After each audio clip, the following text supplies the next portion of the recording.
Hello everybody and welcome back to my channel. Today I'm going to be talking through all of the books that I read in January. I'm really excited about this because A, I read a lot of good books. B, I got to some new releases, which like unheard of for me honestly, but I read 3 new releases this month and I'm very proud of myself. And actually I don't have a third reason, I'm just excited to talk through all of the 10 books that I read in January with you guys. So I have 10 books that I read in January, so we're gonna get into it. And I hope you enjoy. So I'm not gonna do these in any order, I'm kind of just grabbing them off of that stack. So first here we have The Final Empire by Brandon Sanderson. I ended up giving this book a 5 stars. I loved it, honestly. I kind of had a feeling going into Mistborn that I was going to enjoy it, but I didn't think I would enjoy it quite as much as I did. I feel like I've said a couple of times kind of the general premise of this book, but I'm gonna give you kind of a better plot summary. In this world, there's kind of this like working class of folk called the Ska, and they are this like absolutely so mistreated by the nobles, and it makes you so sad. However, this has been going on for 1,000 years because 1,000 years ago, the kind of chosen one who was, you know, fated to save the world or something to that effect, did not. So the Lord Ruler, what's his name? Lord Ruler? I think that's what they call him. He won, and he's been oppressing people for 1,000 years. And the Ska have, frankly, had enough. You're kind of following one of our main characters, Kelsier, as he ignites a revolution of sorts. He also gets our other main character, Vin, involved in this revolution as well, and you're kind of just seeing them work together with like a bunch of other people to take down the Lord Ruler. Essentially, there's a bit of a heist in this story. I can't lie though, something at the end of this book really took me off guard. I was not prepared for that at all. But I feel like the fact that it did take me off guard definitely increased the amount of just emotions that I was having towards this book. But overall, it was really good. It definitely took me a minute to kind of get into it, but once I was in it, I was so excited and just like very interested to read some more. One thing that I know a lot of people praise Mistborn for is its magic system. I'm also going to praise Mistborn for its magic system because I think it's so cool. Basically, in this world, you have this magic system and it's called allomancy, where people can like ingest metals and they can get abilities that are like tied to whatever metal that they decide to ingest. Most people who are called mistings can only use one metal. However, like the title of the series implies, there are people called Mistborn who can call on all the metals, use them however they like. It's really cool, and I've never read something with a magic system like this, so I just really enjoyed that aspect of it. Overall, this was great. There's also like kind of a romance situation in this book, and while it's not like the best, I will pick up crumbs for any relationship in books if I think they're kind of cute together, so I really enjoyed that aspect as well. Was not expecting it though. It's not like a main part of the plot or anything, but as somebody who does like a good romance in their book, I was like, oh, that's kind of fun. So 5 stars for The Final Empire. I have already bought The Well of Ascension and The Hero of Ages, and I'm really hoping to read those in February, so this was so good. Next up was one of the new releases that I got to this month, and that is Emily Wilde's Encyclopedia of Fairies. I picked this one up on a whim. I saw Ashley from A Frolic Through Fiction talking about it, and I was like, well, now I need to read it. So I went out, picked it up, I read it like that same week, and I loved it so much. I'm still kind of debating between a 4.5 and a 5 star for this one, although I've been debating it for a while, so I'm thinking I should just like bump it to a 5 because like why not, you know what I'm saying? So basically you're following our main character, Emily Wilde, who is a Cambridge professor, and in this book she has gone to this small, kind of secluded, snowy town to do research and study the folk that live in that town and kind of see what their impact on, you know, the townspeople is. And I really enjoyed that aspect of it because parts of this really do read.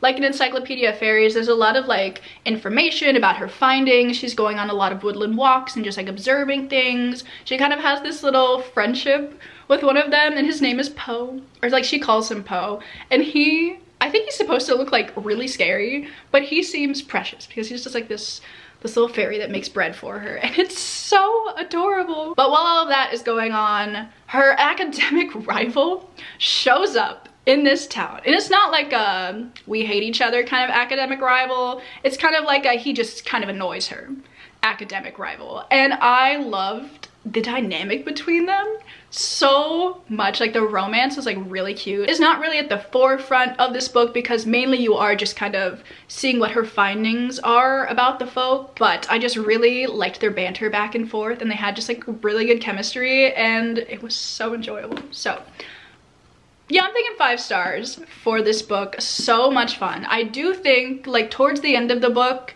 I kind of lost interest just a bit. However, I still really enjoyed my time overall. So if you like books about kind of like the more traditional types of folk, I guess you could say, I'd recommend you pick this up. Also, if you just like a cute romance, I'd recommend you pick this up. It was so fun. And I'm so excited because there is another book coming out in this series, I guess it is, and it comes out next January. So you better believe that I will be picking it up. Next up, we have another new release for this month, and that is Mysteries of Thorn Manor by Margaret Rogerson. This is a companion novella to Sorcery of Thorns, which I read last year and I really enjoyed. This book mainly focuses on kind of our main character from Sorcery of Thorns, Elizabeth, and her love interest of sorts, and I love them together so much. Like, Sorcery of Thorns itself didn't like 100% focus on the relationship. It was kind of there but in the background, but this one, it really does just kind of focus on them and kind of the progression of their relationship after the events of Sorcery of Thorns, and it was literally so much fun. Like, I would highly recommend this book if you read Sorcery of Thorns and you liked it. I don't think I'm gonna go too much into what this story is about, just because I went in not having a clue what this book was about, and it was a nice surprise. It was just really fun. All right, next up we have, I think, the only book, I think this is the only book that I gave it 3 stars this month, and that was The Name of the Wind by Patrick Rothfuss. This was the Wyverns and Words book club pick for January, and I didn't love this one. I really liked the writing. Like, I definitely think Patrick Rothfuss has really good prose. It's definitely different to what I've seen in a lot of like adult fantasy novels, because a lot of the ones that I've read, you're kind of just focused on the action. However, this like kind of focuses on the action, but also there's not a ton of action to focus on. So I really got to appreciate his writing style, and I definitely enjoyed his writing style. I did not love this book overall though. I did think the plot was really slow. I did not like our main character Kavoth and how much he kept telling me he was good at things. I was like, I get it, dude. I really get it. However, I definitely wouldn't like not recommend this book to people. Like, there is a target audience for it, and I think the people that love it, like, they love it. So I'm gonna give you kind of like a plot summary here in a second, and if it sounds good to you, then like highly recommend checking it out. It just didn't work for me. But this follows our main character Kavoth, who is kind of telling his life story over the span of 3 days, and each of like the books in the series corresponds to a different day that he is telling his story to this dude named the Chronicler, who is like writing down Kavoth's life story. So the first book, what do you call it? The Name of the Wind, focuses on the first day. The Wiseman Sphere focuses on the second day, and then whenever the third book in this series decides it wants to come out, it will focus on the third day. So it's definitely a very interesting premise, and I was enjoying the book a lot in the beginning, but as time wore on, like, I don't know. It was definitely very slow, but it was very character driven. And as a very character driven reader, I thought I would really like this, but considering you're just focusing on one character and I didn't like him, it didn't work for me. However, if you do like Kavoth, you'll probably love this book, so take that as you will. Next up, I have another new release. This is my last new release that I'm gonna talk about, and this is a book that I've seen quite a few dissenting opinions on, and that is The Stolen Heir by Holly Black. I've seen a lot of people who are disappointed in this book. I've seen a lot of people who just didn't really vibe with it. However, I give this book a 4.5 stars. I really enjoyed it. I think I enjoyed it so much because I didn't have high expectations going into it. Like, I was definitely excited that there was another book coming out in the Folk of the Air world, shall we say, but I just didn't know how I was gonna feel about Oak and Ren as like main characters. It doesn't like live up to the Folk of the Air, like nothing can touch her, you know what I'm saying? But I, like, for what it was, I really enjoyed it. In this book, you are following our main character, Ren, who was introduced at the end of the Folk of the Air series. And in this book, Oak approaches her one day and he's like, hey, I need you to go on this mission with me. And she's like, no. But then eventually she relents and they go on this mission to do this thing, which, like, there's a lot going on here that could very much spoil some things that happen in the Folk of the Air. So I feel like I can't really, there's not too much that I can tell you. However, if you liked the Folk of the Air, I would recommend you at least give it a try. I definitely just found it to be like a very chill book. I really enjoyed my time reading it. I think I read it in like the span of a day, so like, it was really fun. The only thing that I have to say is that I wish Holly Black would stop giving her main male characters weird physical characteristics. You know what I'm saying? Like, in the Folk of the Air, Cardin has a tail. I'm like, ew. And in this book, oak has hooves. And I'm like, ew. Like, I knew he had horns. Like, whatever. I'm like, okay, fine. But I did not know. Ew, I don't even want to think about it. Like, I just don't like it. And I just want them to look normal. I get that they're fae, and like, that's kind of like, that happens. But like, I'm just choosing to ignore those attributes because, like, no. Next up, I have Bloodmarked by Tracy Deonn. This is the second book in the Legendborn cycle. I think I give this book a 4-star. Honestly, it's been a long time since I read this book. I feel a lot of things have been happening in January, you know? So I don't fully remember what goes on in this book. All I know is that I think I liked Legendborn a bit more. I do feel like everything was like really new and exciting in Legendborn, and I just had such a good time reading that book. Even though I gave them like the same rating, I think Legendborn was just like a little bit more exciting. I do overall really enjoy this series. I like the fact that it is based on Arthurian legend, and that's like my favorite aspect to the series because it's so cool, and it definitely makes me want to like learn more about Arthurian legend because the only knowledge base I have of it is the Magic Tree House books. Like, that's it. Although it does make me want to read some of the Magic Tree House books, so maybe I'll do that in 2023. Who knows? At any rate, that's really cool. And I definitely feel like in this book, it kind of got expanded upon a bit more. Like, there are different chapters of these societies that are kind of based on Arthurian legend that our main characters are a part of. And I feel like in the first book, we were really just focusing on the one that our main character, Bree, had just joined. But I do feel like in Bloodmarked, it was expanded a bit. We got to see a couple of other chapters and what like the different attitudes were there. And I definitely really enjoyed that part. Also, there was good, well, kind of good. There was development, shall we say, in the romance that I hope comes to fruition in this book. So I was like, yeah, good stuff. Overall, 4 stars for Bloodmarked. Highly recommend you check out the series though. I think before I get into those last 2 books there, because I've talked nonstop about those, I'm going to talk about the 2 books that I don't have physical copies of currently.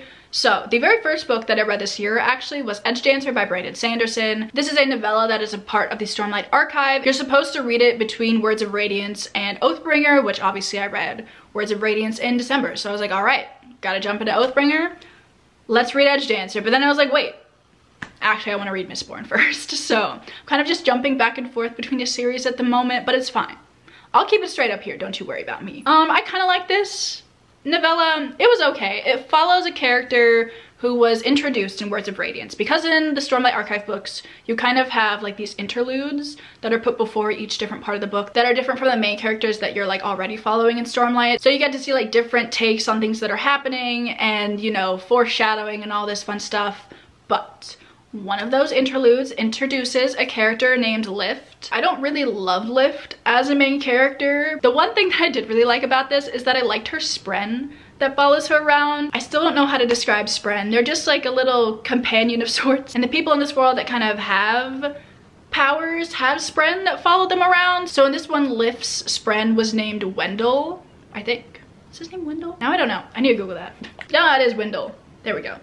I just really liked Wendell. I'm thinking he was kind of like an anxious sort of spren, and I really liked what he added to the story. I feel like if he hadn't been there, I would have been like, I don't know about this one. I'm glad I read it. It's just like not my favorite. I didn't give this one a rating just because I don't normally rate novellas unless I'm gonna give them like a 4 or 5 stars, so there's Edge Dancer, I guess. And then I also read a graphic novel this month, and that was The Sprite and the Gardener. Honestly, not too much to say about it because it was very short. The art style is gorgeous. It focuses on these sprites, obviously, and how one of these sprites wants to help a gardener who isn't very good at gardening, but the sprite kind of helps her grow her garden, make it look gorgeous. It was just really cute. The illustrations were super pretty because you see a bunch of like leaves and flowers and all that kind of fun stuff. And it was a really short read, but it was just a good time, you know? Highly recommend if you guys are looking for a graphic novel. And then the last 2 books that I read in January, I shan't spend too much time talking about because I reread Chain of Gold and Chain of Iron in preparation for her. I have started reading it, don't you worry, it's so good. I won't talk about it though. Obviously, I gave these both a 5-star when I first read them. There was no way my rating was gonna change on a reread. I think honestly, I enjoyed my reread even more than I enjoyed it the first time through.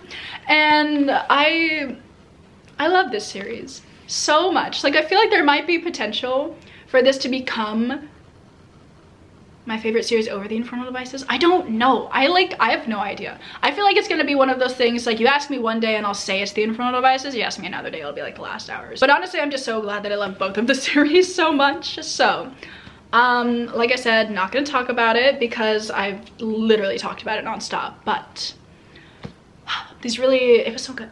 It was such a good time. If you haven't read The Last Hours, read the Infernal Devices and then read The Last Hours because wow. I love this series. Those are all of the books that I read in January. I feel like I've gotten to a lot of books that I really enjoyed, and I'm so happy about that. I just feel like January has been such a good reading month, and I'm so excited about it. So I really hope you guys have also had a really good reading month. As always, in the comments, do let me know what your favorite book is, or if you're feeling shady, I also like to know what your guys' least favorite book of the month is. I don't really know if I have one. Maybe The Name of the Wind, maybe Edge Dancer. Like, I didn't hate either of them. Neutral feelings, shall we say. But I'd like to know if you guys have any books that you just absolutely despised. For your sake, I hope not. But if you did, I'd love to hear about them. So yeah, again, thank you guys so much for watching, and I will see you in my next video.